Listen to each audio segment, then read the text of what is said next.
بسم الله الرحمن الرحيم، ازيكم في قناة بورصة ترند. النهاردة هنحلل مع بعض سهم اي جي اكس 30 او زي ما بنسميه عندنا المؤشر التلاتيني. هنبدأ كده بسم الله نتكلم مع بعض النهاردة السهم الفترة اللي فاتت او الاسبوع اللي فات عمل ايه. طبعا كان في كلام كتير قوي وضجة كتير قوي على التصحيح اللي السهم عمله، تصحيح 4%، 5%، 8% على مدار الاسبوع. فهل ده فعلا كان تصحيح وهي دي فرصة قوية جدا ان احنا نشتري دلوقتي ونستثمر، او ده بداية الانهيار واسهم البورصة المصرية كلها بتنهار؟ وده اللي احنا هنحلله مع بعض النهاردة. وانا بشتغل والناس عارفة يعني في الكورس بتاعي ان احنا بنحب نحلل من كذا مدرسة وكذا طريقة. فهنبدأ نشوف من الاول. انا بحب امشي دايما زي ما نقول كده الموجات الدفع والموجات التصحيحية على طريقة مدرسة إليوت. فهنلاقي مع بعض إن إحنا المؤشر التلاتيني بقاله فترة كتير قوي صاعد بصفة عامة، يعني على الفريمات الكبيرة هو صاعد. صاعد بالموجة الدفع الأولى رقم 1، بعدين 2، بعدين 3، والموجة التالتة دي جت ممتدة شوية لأن جه في منها الموجة الأولى الداخلية منها كانت عرضية، ده للناس اللي فاهمة تحليل موجات إليوت. وبعد كده بدأنا الموجة الدفعة الخامسة. الموجة الدفعة الخامسة بقى هي اللي عليها كلام كتير جدا جدا جدا، لان الناس مش عارفه طب والله هي الموجه دلوقتي خلصت، هل احنا بنصحح، هل هو بينهار، هل لسه في تكمله للصعود. ده اللي احنا جايين نحلله النهارده. اول نقطه بس عشان الناس المتوتره والناس القلقانه والاسهم والبورصه المصريه بتنهار، انا عايزك تفتكر ان احنا جينا في سنه 24 هنا، تاريخ او شهر 2 24، وكان عندك تصحيح السعر بنسبه 30%. زي ما انتم شايفين كده كان 30%. فانت لما تيجي بقى تكلمني النهارده على حصل تصحيح على مدار على مدار الشهر اللي فات ده كله بنسبة كام؟ بنسبة 8%، 8.5%. فده كده مش انهيار إطلاقا. ولما تيجي تتكلم على يوم الأربع والخميس بصفة خاصة، يعني إن كان في انهيار 4% أو 5%، ده برضو مش انهيار إطلاقا. ده مجرد تصحيح، وتصحيح كان متوقع لكذا سبب. أول سبب من الأسباب، إحنا زي ما اتفقنا وزي ما اتعلمنا، القناة السعرية اللي بنرسمها للموجات الصاعدة بتاعتنا أو موجات الدفع بتاعتنا لازم تكون لمسة القناة السعرية أو سواء الحد الأعلى أو الحد السفلي منها على الأقل 3 مرات. صح الكلام ده؟ طيب هنيجي نشوف دلوقتي هنلاقي إن إحنا لمسنا السهم عندنا هنا مرة، لمسنا التانية، وجينا قبل التصحيح لمسنا المرة التالتة. في نفس الوقت بقى هنيجي نتكلم عن النموذج اللي موتر الناس كلها، نموذج الرأس والكتفين اللي حصل. طب طبيعي يا جماعة، طب أنا لمست الحد الأعلى للسهم عندي، يبقى أنا منتظر إيه؟ أنا منتظر تصحيح. وده المنطقي جدا، أنا دلوقتي منتظر يحصل لي تصحيح. إن أنا وصلت للقناة السعرية الحد الأعلى منها، ووصلت الموجة الدفعة الخامسة، خلصت أول موجة منها ودي هنحللها، فأنا منتظر تصحيح في إيه؟ من أكتر الطرق الواضحة اللي ظهرت لي إن أنا هبدأ التصحيح هو نموذج الرأس والكتفين.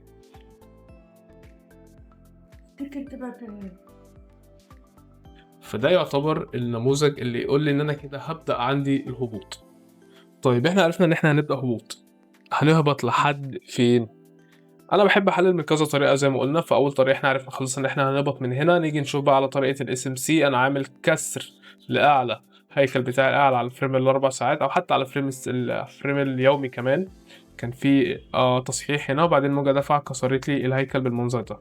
خلينا بس على الأربع ساعات عشان فيها حاجات واضحة أكتر، يعني فيها تفاصيل زيادة. وبدأت أكسر من هنا، فقمت ساحب الفيبوناتشي بتاعي. أنا ده اللي أنا بعمله، أسحب الفيبوناتشي طول ما أنا فوق منطقة ال50%. أنا هنا مش هشتري إطلاقا. أنا كده اتأكدت إن أنا عندي إيه؟ أنا عندي تصحيح. وتصحيح لحد فين؟ لازم أنزل تحت ال50%. طب إيه المناطق اللي أنا ممكن أشتري منها تحت ال50%؟ هتلاقي عندك إن أنت منطقة ما بين 0.61 ل 0.79 بتاعة الفيبوناتشي. دي مستويات جيدة جدا جدا جدا للشراء، وبنسميها مستويات الذهبية أو المنطقة الذهبية. ده أول سبب. تاني سبب عندي منطقة الرأس والكتفين أو نموذج الرأس والكتفين.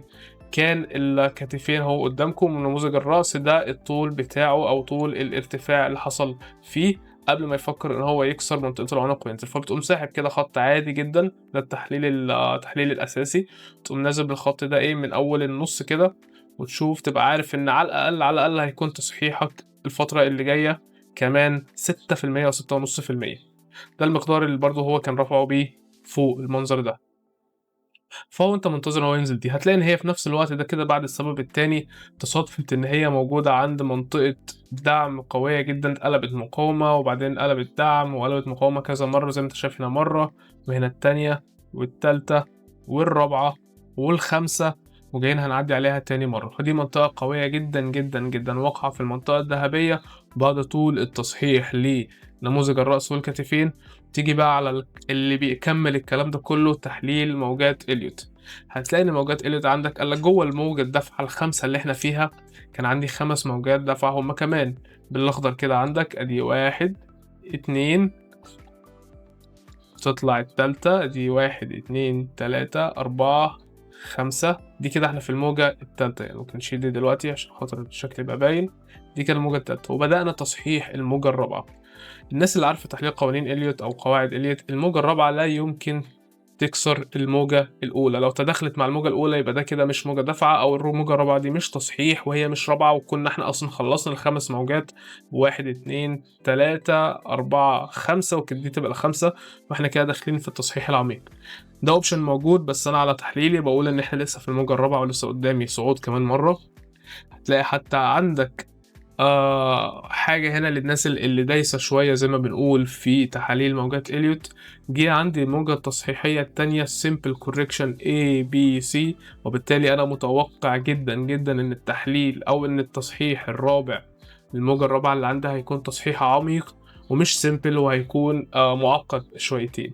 فأنا متوقع إن هو هيكون 5 موجات دفعة لتحت أدي 1، 2 وإحنا في الموجة التالتة دلوقتي هيبقى فيها 4 تصحيح، ويا ترى الرابعة دي هتكون فين؟ هتلاقي إن الرابعة دي منطقي جدًا وبديهي إنها تطلع تصحح لحد منطقة العنق بتاع العنق والكتفين، تطلع الرابعة تصحح هنا وال5 تنزل بيها تحت، وبعدين يقوم مصحح 3 موجات صعود فوق، وبعدين 5 موجات تانيين ينزلوا بيهم لتحت لحد منطقة الدعم اللي هنا. فده الفترة الجاية زي ما نقول الفترة الجاية متوقع يكون فيها هبوط على مؤشر التلاتيني مع شوية تصحيحات، ممكن الناس اللي بتحب المضاربة أو الscalping زي ما بيقولوا ياخدوا أو يسرقوا كده شوية صفقات عكس الاتجاه. هو الاتجاه لسه الاتجاه العام صاعد، بس عكس الاتجاه الداخلي اللي هو هابط لحد منطقة الدعم دي، بحيث إنه ممكن يطلّع شوية أرباح صغيرة من الموضوع بحيث اللي هو فاهم الحركة السعرية. تيجي بقى عند المنطقة أنا مستني بصراحة منطقة ما بين ال48,300 لحد ال47,900. طبعًا المناطق دي تقريبية، الأسعار أنا ما بتقدرش تقول الأسعار بالضبط بالتحديد أقول لك سعر 48,000 هيطير، الكلام ده مش صحيح، لو في ناس بتعمله فهو مش شغلي. أنا باشتغل على مناطق واستنى المنطقة دي تظهر، واستنى مؤشرات تديني إيجابية إن فعلًا في مشتري دخل، أول اتجاه هيتعكس وقتها بناخد الاتجاه ونطلع بيه فوق.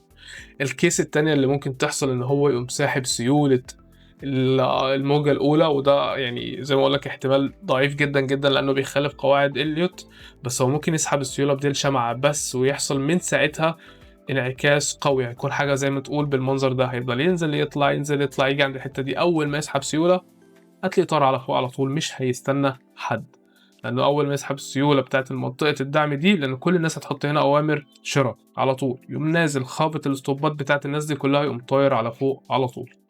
يبقى دول السيناريوهين اللي اتكلمنا عليهم، هنستنى المنطقة دي وبعد كده هنستهدف مناطق أولية هي 55 اللي هو الهاي اللي فات ده، وممكن إن شاء الله أعلى من كده. طيب اوبشن ان هو ينهار زي ما احنا بنقول، ما تنساش ان المره اللي فاتت اللي انهار فيها كان 30%، فانت عشان تبدا تقول ان انت عندك المؤشر 30 ده بيتهار لازم ينزل يكسر الحته دي اللي هي بالنسبه لي القاع القوي اللي اتعملوا بين طريقه اس ام سي او تحليل اس ام سي، القاع القوي اللي كان متسبب في كسر القمه الضعيفه اللي فاتت دي وعمل قمه كبيره. فانا علشان اقول ان المؤشر بينهار لازم انزل لحد هنا واكسر القاعده، وقتها هبدا انزل لتحت. هنزل لفين؟ هيبدأ ينزل لآخر القناة السعرية اللي تحت وهو عند سعر 38، وانا ما اقدرش احبذ حاجة زي كده اطلاقا، لان الموضوع ده يعتبر يعني مشكلة كبيرة قوي بالنسبة للبورصة المصرية، ان هو ينزل من 55,000 لحد 38,000 جنيه، 30% تانيين زي ما حصل في 24، دي تعتبر كارثة كبيرة جدا. فأنا ما حبسش الفكرة دي، ولكن في البورصة كل شيء وارد، وهنشوف هنحلل أول بأول مع بعضينا. متنساش تعمل فولو، تعمل سبسكرايب ولايك للفيديو. لو عندك أي سهم أو أي مؤشر قريب عايز تحلله يا ريت تقول لنا في الكومنتات تحت أنت عايز إيه، وإحنا نحلله مع بعضينا وجاوب على كل أسئلتكم بإذن الله. والسلام عليكم ورحمة الله وبركاته.